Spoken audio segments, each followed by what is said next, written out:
Hello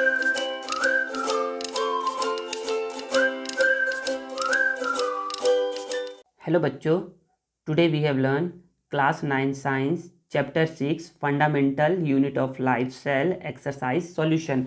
बच्चों, इस video में ना हम लोग चैप्टर 6 के ना एक्सरसाइज के जो क्वेश्चन आंसर है उन सभी क्वेश्चन आंसर को पढ़ेंगे और समझेंगे और उसका सॉल्यूशन देखेंगे।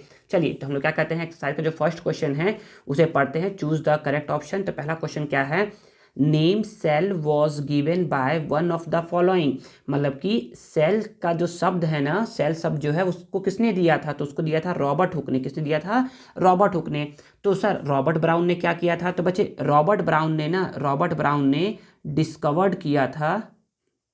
इसका आंसर होगा रॉबर्ट हुक। क्या होगा इसका आंसर? Robert Hooke. लेकिन रॉबर्ट ब्राउन के बारे में बता दूं कि जब मैं पढ़ा रहा था ना तो बताया था ना कि जो रॉबर्ट ब्राउन था ना, तो रॉबर्ट ब्राउन जो थे ना, उन्होंने ना डिस्कवर्ड किया था न्यूक्लियस को एंड नेम इट, और उसका नेम्ड इट, और उसका नामकरण किया था, नाम दिया था कि इसको हम लोग न्यूक्लियस बोलेंगे आज से। ठीक है। तो सर लिवेन हॉक ने क्या किया था? लिवेन हुक ने क्या किया था? हॉक ने, तो लिवेन हॉक ने ना बच्चे स्टडीड किया था स्ट्रक्चर ऑफ लिविंग सेल के बारे में। तो इसको बोल सकते हो लिवेन हॉक का, यहाँ पर बोल सकते हो studied the structure of living cell के स्ट्रक्चर के बारे में इन्होंने स्टडी किया था। तो सर फ्लेमिंग ने क्या किया था? तो फ्लेमिंग ने ना बच्चे डिस्कवर्ड किया था पेनिसिलिन का, एंटीबायोटिक्स है, डिस्कवर्ड पेनिसिलिन का क्या किया था बच्चे, इन्होंने डिस्कवर किया था। ठीक है। तो ये बच्चे हो गया हमारा फर्स्ट। तो सेल का नाम किसने दिया था, नेम किसने दिया था? तो रॉबर्ट हुक ने नेम दिया था। फिर cell theory was proposed by, cell theory किसने दिया था? तो सेल थ्योरी दिया था स्लीडन एंड स्वान ने। कहीं पर विर्चॉव नाम भी लिखा रहता है, तो विर्चॉव वाले ऑप्शन को भी टिक कर दोगे। ठीक है ना। तो स्लीडन स्वान एंड विर्चॉव आपका आंसर हो जाएगा। अदरवाइज अगर रहता स्लीडन एंड स्वान, तो स्लीडन एंड स्वान भी आपका आंसर सही रहता। ठीक है। क्वेश्चन नंबर थर्ड क्या है, single layer membrane is found in. तो बच्चे याद रखिए, माइट्रोकॉन्ड्रिया, क्लोरोप्लास्ट और एंड न्यूक्लियस, इन सभी में आपका रहता है डबल लेयर मेम्ब्रेन। क्या रहता है? डबल लेयर मेम्ब्रेन रहता है। तो सिंगल लेयर मेम्ब्रेन किस में पाया जाता है? तो ये पाया जाता है लाइसोसोम में। किसे पाया जाता है? ये पाया जाएगा लाइसोसोम में। ठीक है। नेक्स्ट है सेल्यूलोजिक सेल वॉल। देखिए सेल वॉल है, सेल वॉल, तो बच्चे सेल वॉल ये किस में प्रेजेंट रहता है? ये रहता है केवल प्लांट में प्रेजेंट। किस में प्रेजेंट रहता है? केवल प्लांट सेल में प्रेजेंट रहता है सेल वॉल। तो प्लांट, अब क्वेश्चन आ सकता है ना कि प्लांट के जो सेल वॉल रहते हैं वो किसके बने होते हैं? तो वो बने होते हैं सेल्यूलोज के। किसके बने होते हैं? वो बने होते हैं सेल्यूलोज के बने हुए होते हैं। तो cellulosic cell wall is not present in one of the following. तो सेल्यूलोजिक सेल वॉल किसमें प्रेजेंट नहीं रहता है? तो वो प्रेजेंट नहीं रहता है बैक्टीरिया पे। तो क्यों सर? बैक्टीरिया में तो क्या प्रेजेंट रहता है? तो बैक्टीरिया में बच्चे प्रेजेंट रहता है पेप्टिडोग्लाइकन पेप्टिडोग्लाइकन प्रेजेंट रहता है। पेप्टिडोग्लाइकन प्रेजेंट रहता है। ठीक है ना। बाकी इन सभी में क्या रहता है? सेलुलोजिक सेल वॉल प्रेजेंट रहता है। सेल्स ऑफ हाइड्रिला में, सेल्स ऑफ मैंगो प्लांट में या मैंगो ट्रीज में, या फिर सेल्स ऑफ कैक्टस में, इन सभी में क्या है बच्चे? आपका सेलुलोजिक सेल वॉल प्रेजेंट रहता है। नेक्स्ट है prokaryotic cell has one of this. देखिए बच्चे, नाम का बस प्रो है, नाम का बस से प्रो है, लेकिन ये प्रो नहीं है। प्रो मतलब होता है प्रिमिटिव, मतलब कि सबसे पहले जो सेल था ना उसको बोलते थे प्रोकैरियोटिक सेल। तो prokaryotic cell has one of this. तो प्रोकैरियोटिक सेल में, चाहे यूकेरियोटिक सेल में, उन सभी में क्या होता है बच्चे? राइबोसोम होता है। उनमें माइटोकॉन्ड्रिया नहीं होता है, प्लास्टिड नहीं होता है, लाइसोसोम नहीं होता है। और मैं आपको प्रोकैरियोटिक सेल के बारे में थोड़ा सा बता दूं। प्रोकैरियोटिक सेल के बारे में यहाँ पर मैं बता दे रहा हूँ आप लोग के बारे में। प्रोकैरियोटिक सेल क्या होते हैं बच्चे? यूनिसेलुलर होते हैं। क्या होते हैं? सेल्यूलर होते हैं। और एंड इनमें होता है लैक ऑफ न्यूक्लियर मेम्ब्रेन, तो बच्चे ये ना यूनिसेलुलर होते हैं और इनमें लैक ऑफ न्यूक्लियर मेम्ब्रेन होता है। ये ऑटोट्रॉपिक हेटरोट्रॉपिक दोनों मोड के हो सकते हैं, में किसी भी मोड के हो सकते हैं ये।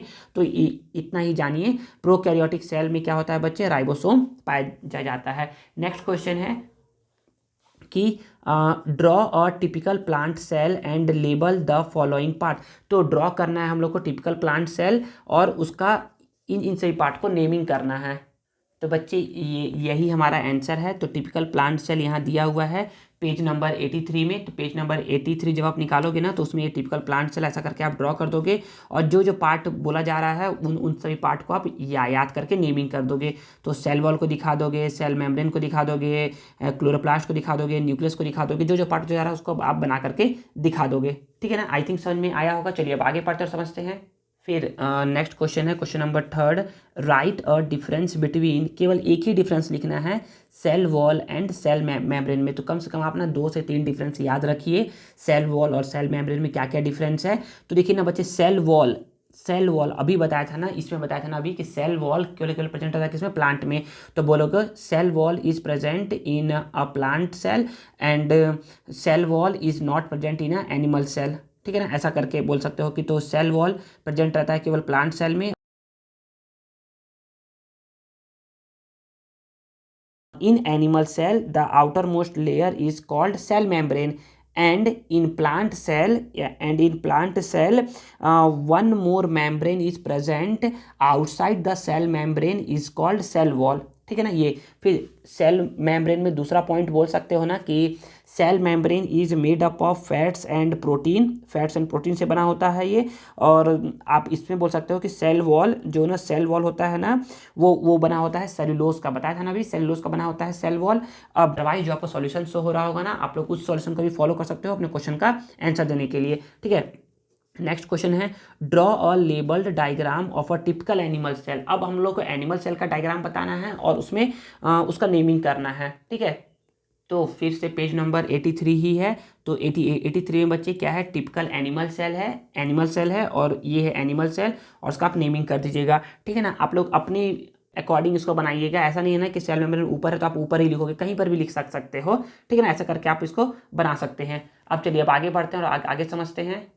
अब देखिए, अब नेक्स्ट क्वेश्चन क्या बोला जा रहा है। तो नेक्स्ट क्वेश्चन है how are prokaryotic cell different from eukaryotic cell. मतलब कि सिंपल सा आपसे पूछ रहा है कि ना आप डिफरेंस बताइए प्रोकैरियोटिक का और यूकैरियोटिक का। प्रोकैरियोटिक और यूकैरियोटिक का डिफरेंस बताइए। तो सिंपल सा आप बोलोगे ना, तो देखिए ना बच्चे, मैं फिर से बता रहा हूँ कि प्रो बस है, नाम का प्रो है। ये पुराने सेल है, प्रिमिटिव सेल कौन बोलते हैं, प्रोकैरियोटिक सेल और यूकैरियोटिक सेल जो कि ना वेल डेवलप्ड हो चुके हैं उसको। तो देखिए ना, यूकैरियोटिक सेल को आप बोलोगे ना कि in eukaryotic cell nuclear membrane is found, और इसमें बोलोगे no nuclear membrane is found.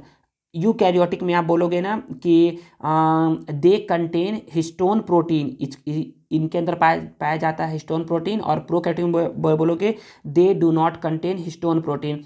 Third, in eukaryotic में बोलोगे कि माइटोसिस डिवीजन अकर, इनमें क्या होता है, माइटोसिस डिवीजन होता है। और इसमें बोलोगे कि mitosis division does not occur, इनमें माइटोसिस डिवीजन नहीं होता है। सर ये माइटोसिस डिवीजन क्या है? तो बच्चे जब आपको पढ़ा रहा था ना थ्योरी पोर्शन, तो उसमें मैंने बताया था। आप लोग अगर आपने थ्योरी पढ़ा है तो आपको पता होगा ना कि माइटोसिस डिवीजन क्या होता है। तो अगर आप जानना चाहते हैं माइटोसिस डिवीजन, तो आप क्या कर सकते हो, थ्योरी को फॉलो कर सकते हो। थ्योरी में मैंने बताया था माइटोसिस डिवीजन। ठीक है ना, आगे बोलोगे ना कि ना इसका जो साइज होता है ना, the size of eukaryotic cell is greater than 5 micrometre. 5 micrometre से इसका साइज क्या होता है, बड़ा होता है, मतलब कि ग्रेटर होता है। और इसमें बोलोगे the size of prokaryotic cell is less than 4 micrometre. 4 micrometre से क्या होता है, ये लेस देन होता है। ठीक है बच्चे, तो यही अपना आप डिफरेंस बताओगे। अदरवाइज आप लोग को जो सॉल्यूशन शो हो रहा होगा, आप लोग उसका भी आंसर फॉलो कर सकते हो अपने क्वेश्चन का आंसर देने के लिए। ठीक है, तो नेक्स्ट अब हम लोग देखते हैं क्वेश्चन नंबर 6। क्वेश्चन नंबर 6 क्या बोला जा रहा है, explain how the cell theory clarifies our understanding of the cell. कैसे सेल थ्योरी ना आपके ना अंडरस्टैंडिंग को ना क्लियर किया है सेल को डिफाइन करने के लिए। तो यहाँ पर बच्चे पेज नंबर जो 92 है ना, तो पेज नंबर 92 में ना आप बोलोगे ना कि ना cell theory was discovered by, या cell theory was given by three scientist Schleiden, Schwann and Virchow तो यहाँ पर बोलोगे ना कि ना the cell theory state that, तो ये जो 3 पॉइंट है ना, ये जो 3 पॉइंट, इन तीनों पॉइंट को आप लिखिएगा। All living organism are made up of cell और group of cell, cell are the structural and functional unit of living organism, और cell arise from pre existing cell. तो यही आप बताओगे सेल थ्योरी में, जो इस क्वेश्चन का आंसर हो जाएगा। ठीक है, अदरवाइज आप लोग को सॉल्यूशन शो हो रहा होगा, आप लोग उसका भी हेल्प ले सकते हो अपने क्वेश्चन का आंसर देने के लिए। ठीक है, देखिए अब नेक्स्ट क्वेश्चन क्या है। तो नेक्स्ट क्वेश्चन है, next question, write two similarities and differences between mitochondria and chloroplast. तो माइटोकॉन्ड्रिया और क्लोरोप्लास्ट में क्या क्या सिमिलैरिटीज है, तो 2 सिमिलैरिटीज लिखना है आपको। मैं 2 से ज़्यादा सिमिलैरिटीज बता दे रहा हूँ और डिफरेंसेस बता दे रहा हूँ। तो देखिए ना, पहला सिमिलैरिटीज क्या है माइटोकॉन्ड्रिया एंड क्लोरोप्लास्ट में, तो बोलोगे ना कि ना they both having their own DNA. पहला सिमिलैरिटीज क्या है कि दोनों के पास क्या होता है, हैविंग देयर ओन डीएनए। दूसरा बोलोगे ना कि दे बोथ हैव राइबोसोम, दोनों में क्या होता है बच्चे, राइबोसोम होता है। थर्ड बोलोगे they both have double layer membrane, दोनों में क्या होता है, डबल लेयर मेम्ब्रेन होता है। फोर्थ पॉइंट बोलोगे कि both produce energy. And fifth point बोलोगे ना कि ना बोथ सिंथेसाइज प्रोटीन, मतलब कि दोनों क्या क्या करते हैं, प्रोटीन को सिंथेसाइज करते हैं, प्रोडक्शन करते हैं दोनों प्रोटीन का। ठीक है ना, ये हो गया। आगे है डिसिमिलैरिटीज या फिर डिफरेंसेस। तो डिफरेंसेस क्या है बच्चे, जो क्लोरोप्लास्ट है ना बच्चे, वो केवल और केवल प्रेजेंट रहता है प्लांट में। कहाँ कहाँ प्रेजेंट रहता है, केवल प्लांट प्रेजेंट रहता है। और जो माइटोकॉन्ड्रिया है ना बच्चे, माइटोकॉन्ड्रिया प्रेजेंट रहता है प्लांट एंड एनिमल सेल दोनों में। ठीक है ना, तो ये बच्चे डिफरेंस हो जाएगा। अब नेक्स्ट क्वेश्चन क्या है, नेक्स्ट क्वेश्चन है right the names of those plant parts, मतलब कि उस प्लांट पार्ट्स का नाम बताइए दैट कंटेन कलरलेस प्लास्टिड, जिसमें कलरलेस प्लास्टिड पाया जाता है।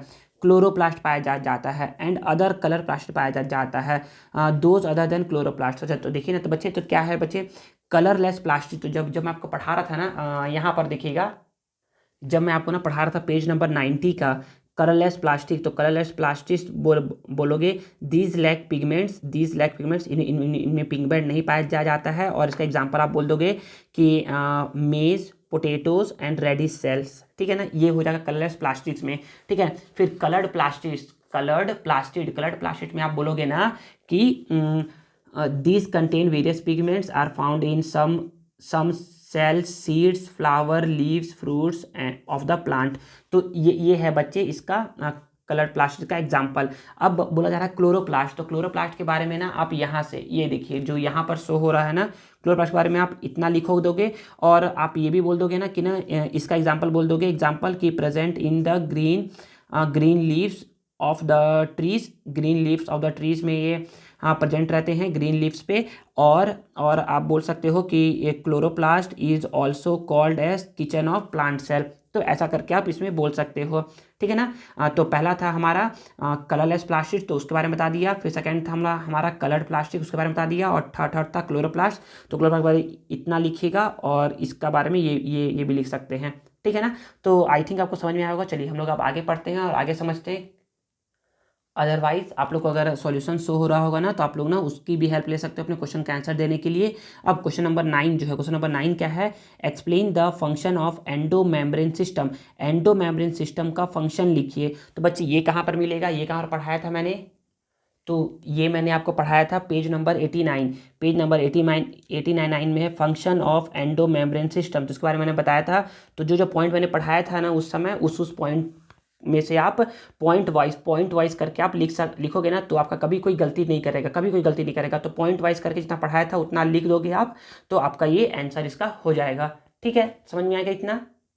अब देखिए नेक्स्ट है क्वेश्चन नंबर 10। क्वेश्चन नंबर 10 क्या है, why are cell usually small. सेल छोटे साइज के क्यों होते हैं। तो बच्चे मैं ना जब पढ़ा रहा था ना, तो बताया था ना कि सेल छोटे साइज के क्यों होते हैं। तो इसके लिए आंसर आप बोलोगे, तो इसके लिए आप आंसर यहाँ से बोलोगे पेज नंबर 93, पेज नंबर 93 में है why are cell usually small. तो बोलोगे कि देयर इज अ कंटिन्यूअस, यहाँ से ना there is a continuous exchange of material like nutrients, gases and excretory products between the cell and its surrounding. This happen through the surface of the cell if the exchange occurs across smaller distance. अगर smaller distance में क्या होगा, across होगा, changes होगा, transportation होगा ना, it would require less energy. तो less energy चाहिए रहेगा ट्रांसपोर्टेशन के लिए। ठीक है ना, and it could only possible, और ये तभी पॉसिबल हो सकता है if the size of the cell were small, अगर साइज क्या रहेगा, स्मॉल रहेगा। अगर ये बड़ा होगा तो क्या होगा, तो it takes a longer time for the transport material across the cell. तो अगर सेल का साइज बड़ा होगा ना तो ना बहुत ज़्यादा टाइम लगेगा न्यूट्रिएंट्स को, गैसेस को ट्रांसपोर्ट होने में, और जिससे क्या होगा, एनर्जी का लॉस होगा और सेल प्रॉपर तरीके से ग्रोथ नहीं कर पाएगा। ठीक है ना, तो इसलिए यहाँ से यहाँ तक का आप आंसर बोल सकते हो अपने क्वेश्चन के आंसर के लिए। ठीक है ना, समझ में आ गया इतना।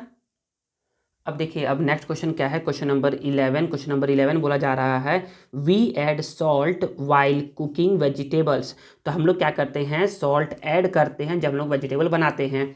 ठीक है, as soon as we add salt, जैसे हम लोग सॉल्ट ऐड करते हैं ना, we find water coming out, कि हाँ वाटर आने लगता है। तो हम लोग बोलते हैं ना कि ना अरे सब्जी में ना नमक डाल दो थोड़ा सा, तो क्या होता है, थोड़ा सा ना पानी पानी हो जाता है सब्जी। क्यों होता है ऐसा, एक्सप्लेन वाई दिस हैपन। बच्चे, ऐसा इसलिए होता है ना कि जैसे हम लोग सॉल्ट ऐड करते हैं, जैसे हम लोग सॉल्ट ऐड करते हैं ना, तो ना जो ना प्लांट का ना जो सेल वॉल है और जो सेल मेम्ब्रेन है वो क्या होता है, बस्ट होता है, बस्ट हो जाता है, बस्ट मतलब फट जाता है। जिससे क्या होते हैं, जो वाटर होते हैं ना सेल के अंदर के, वो क्या होते हैं, बाहर निकलने लगते हैं। और यही रीज़न है कि ना वाटर कमिंग आउट होता है उससे। तो आप इसका आंसर बोलोगे ना कि ना when we add salt in vegetable then cell wall and cell membrane become burst due to that water comes out from the vegetables, ऐसा करके। ठीक है, नेक्स्ट क्वेश्चन है व्हाट विल हैपन इफ। तो बच्चे ये क्वेश्चन ना मोस्ट ऑफ द एग्जाम में, मतलब कि आपके ना, आपका जब एग्जाम होगा ना तो ये क्वेश्चन पक्का है, मतलब पक्का पूछा जाएगा ये। तो देखिए, इसमें पहला क्वेश्चन क्या है, पहला क्वेश्चन ये है ना, there is no nucleus in a cell. अच्छा, अगर सेल में न्यूक्लियस नहीं होगा ना तो क्या होगा बच्चे। तो देखिए बच्चे, सबसे पहले तो बोलोगे ना कि जो न्यूक्लियस होता है ना वो क्या करता है, सारे सेलुलर एक्टिविटीज़ को क्या करता है, वो कंट्रोल करता है। ठीक है, ट्रांसमिट करता है हेरिडिटी कैरेक्टर को फ्रॉम पेरेंट्स टू उसके ऑफस्प्रिंग में। ठीक है, तो अगर ये नहीं होगा ना, अगर न्यूक्लियस नहीं होगा ना, तो जो भी सेलर एक्टिविटीज़ है वो हमारा ठीक ठीक तरीके से वर्क नहीं करेगा। और हेरिडिटी कैरेक्टर क्या होगा, फ्रॉम पेरेंट से मतलब कि from one generation to other generation क्या होगा, ट्रांसमिट नहीं होगा। तो इन सब की वजह से क्या होना चाहिए, न्यूक्लियस होना चाहिए। तो बोलोगे कि if nucleus is not present then all the cellular activities and heredity character not completed in the cell, ऐसा करके बोलोगे। ठीक है ना, नेक्स्ट क्वेश्चन क्या है, नेक्स्ट क्वेश्चन है plasma membrane of the cell burst. अच्छा, प्लाज्मा मेम्ब्रेन क्या हो जाएगा, बर्स्ट हो जाएगा। जब बर्स्ट हो जाएगा तो क्या होगा, तो बच्चे मैं अभी बताया ना कि ना सेल के अंदर क्या होता है, सेल के अंदर ना सेल मेम्ब्रेन होता है जो क्या करता है, उसको कंट्रोल, उसको बांधे रखता है सारे सेल ऑर्गेनल को।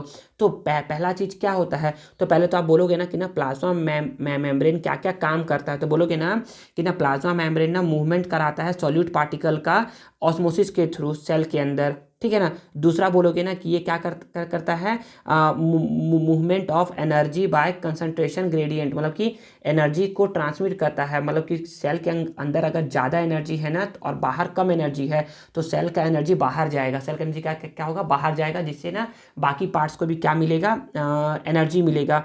और सेल क्या करता है, और प्लाज्मा मेम्ब्रेन क्या करता है, प्लाज्मा मेम्ब्रेन जो भी वेस्ट प्रोडक्ट होते हैं बॉडी को, उसको शरीर से बाहर निकालने का काम करता है, मूवमेंट करवाता है ये। नेक्स्ट इसका फंक्शन रहता है मूवमेंट करवाने का सॉलिड एंड लिक्विड पार्टिकल को, लिक्विड पार्टिकल को एंडो ऑस्मोसिस के थ्रू क्या करवाता है, ये मूवमेंट करवाता है। तो ये सारे एक्टिविटीज़ होते हैं प्लाज्मा मेम्ब्रेन के। अगर प्लाज्मा मेम्ब्रेन क्या हो जाएगा, बस्ट हो जाएगा, फट जाएगा ना, तो जो ये सारा एक्टिविटीज़ है, जो 3 to 4 एक्टिविटीज़ है, वो क्या हो जाएगा, वो ठीक तरीके से वर्क नहीं करेगा। और हमारा क्या हो जाएगा, एट द एंड सेल क्या हो जाएगा, डाई हो जाएगा। ठीक है ना, ऐसा करके बोलोगे। नेक्स्ट है boil a Rhoeo leaf in water. अच्छा, रियो लीफ को आप बॉयल करिए वाटर में and put in concentrated sugar solution, और उसको शुगर सॉल्यूशन के अंदर डाल दीजिए, तो क्या होगा।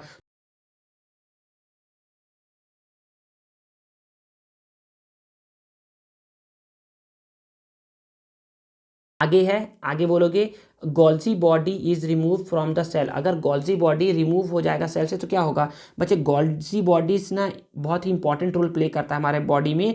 ये क्या करता है, प्रोटीन को ट्रांसमिट करता है, प्रोटीन को ट्रांसमिट करता है बॉडी में, और क्या करता है, जो भी वेस्ट पार्टिकल होते हैं ना उसको ना रिमूव करता है सेल से, उसको क्या करता है, रिमूव करता है ताकि सेल अच्छे से काम करे। अगर गॉल्जी बॉडी क्या हो जाएगा, हट जाएगा ना, अगर गॉल्जी बॉडी हट जाएगा तो वो क्या होगा, हमारा कोई भी जो प्रोटीन का जो काम है ट्रांसमिट करने काम, वो ठीक से होगा नहीं और सेल प्रॉपरली वर्क नहीं करेगा, ठीक है ना। तो इन सभी का सॉल्यूशन आप लोग को शो हो रहा होगा, आप लोग उन सभी की हेल्प ले सकते हो अपने क्वेश्चन का आंसर देने के लिए। और तो यहीं पर ये चैप्टर का जो एक्सरसाइज सॉल्यूशन था या क्वेश्चन आंसर आप बोल सकते हो वो ओवर होता है। तो अगर आप लोग को ये वीडियो और मेरा मेहनत पसंद आया है तो please please please please please video को लाइक करिए, कमेंट करिए और इसे अपने दोस्तों के साथ शेयर करिए और चैनल को सब्सक्राइब करना मत भूलिएगा। मिलते हैं नेक्स्ट वीडियो में। Thank you.